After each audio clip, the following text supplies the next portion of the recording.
Hey, what's up, guys? And welcome to Knicks Fam TV. Today, we're going to talk about what to expect from the 2014-2015 New York Knicks. Because, as a lot of you know, last year's New York Knicks were a fucking disgrace. Really, an embarrassment to the league. They were, in my opinion, the laughingstock of the NBA. I mean, I think they were like 20th overall in points per game, 27th overall in rebounds, 28th overall in assists. Like, come on, that's just, it's embarrassing. Especially when the expectations were so high for last year. On the bright side, though, surprisingly, they did finish 8th overall in points allowed, which is surprising because, I mean, I honestly did not expect them to be a good defensive team with Carmelo Anthony, who isn't a bad defender, but, you know, he isn't known for his defense. Andrea Bargnani, you know, enough said there, and lazy-ass Raymond Felton.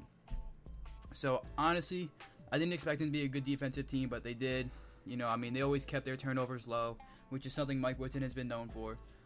But, no, really, they were the laughingstock of the NBA. And it was an embarrassment to be a New York Knicks fan because I would always, you know, hear people talk shit, and really I couldn't say anything back because they were right. I mean, we were terrible. But, to be completely honest, I think that the 2014-2015 New York Knicks are going to be better.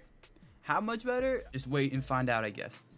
But, I think the coaching change, you know, with Derek Fisher being the new head coach, really was a great decision on so many different levels. Because, to be completely honest, I don't think Mike Woodson was that great of a head coach. I think when he first took over for Mike D'Antoni back in 2011, I'm not going to say he got lucky, but then again, I mean, I don't think he really did much as a coach.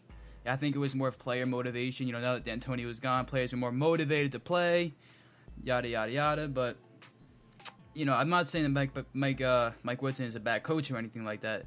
It's just that I don't think he did that much as a coach, you know, at all.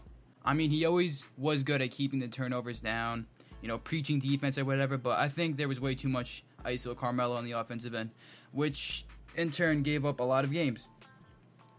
Which is why I'm happy to see Derek Fisher as a head coach.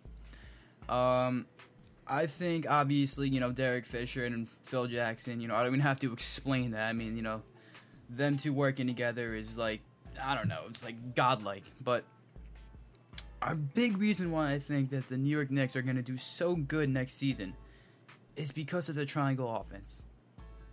I really believe that the triangle offense is going to make the New York Knicks at the very, very least, a playoff team. At the very least.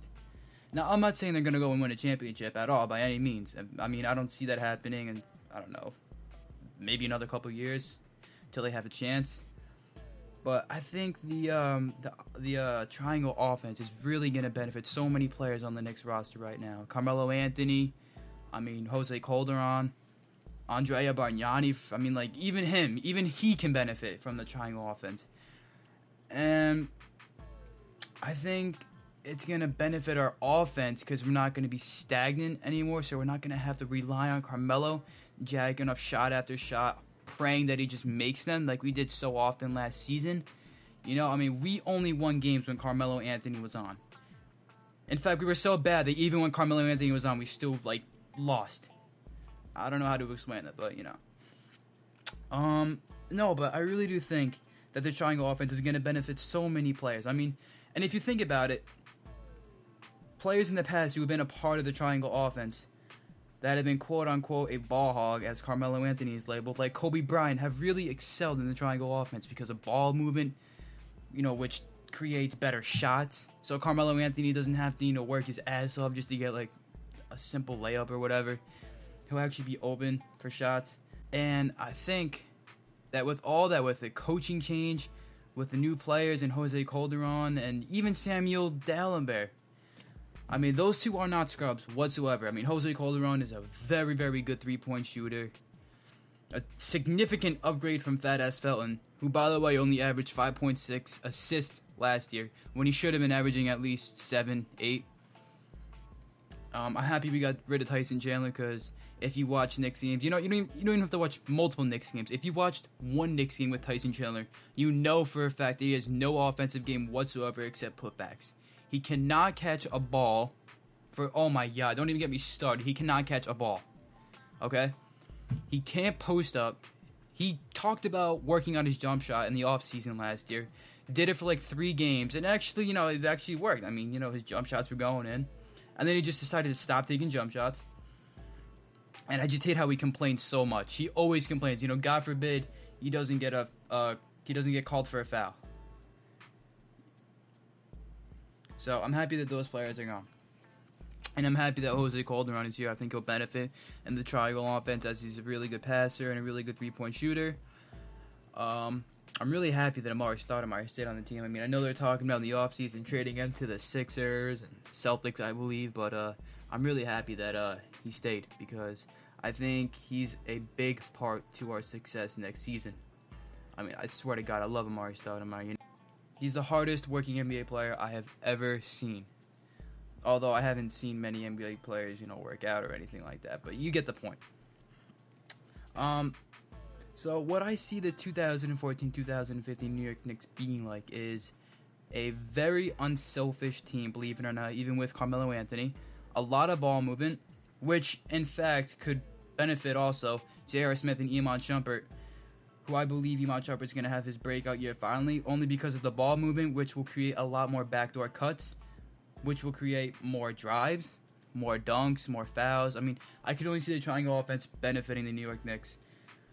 And if I'm going to have to predict what their record's going to be like, I'm going to say low 50s is how many wins they're going to get. Maybe 50, maybe 51. I don't see them doing better than the 2012-2013 New York Knicks. Maybe they'll get by the first round depending on who they play because the East, once again, is looking pretty weak. But yeah, I see them maybe finishing 6th, 7th in the East, definitely making the playoffs. I don't see them missing the playoffs again. But yeah, the future definitely looks bright. I can't wait for next season when we have all that cap space to spend it on whatever the fuck we want. Hopefully we don't fuck it up and spend the money on fucking Kwame Brown. But yeah, so future looks bright. 2014-2015 Knicks are definitely going to be better than last year's Knicks. God, I hope so. And if they're not, and if they wind up doing worse, I'll fucking burn every Knicks jersey I had. Alright, yo, so that's going to be it for today. Thanks for watching. Please comment, like, subscribe, share your input with me. I always love talking to fellow New York Knicks fans because I've said it multiple times and I'll say it a bunch more times. I think New York Knicks fans are the brightest, most dedicated NBA fans that the NBA has to offer. Alright, so this has been Knicks Fan TV. Again, like, subscribe, comment, and I'll see y'all later.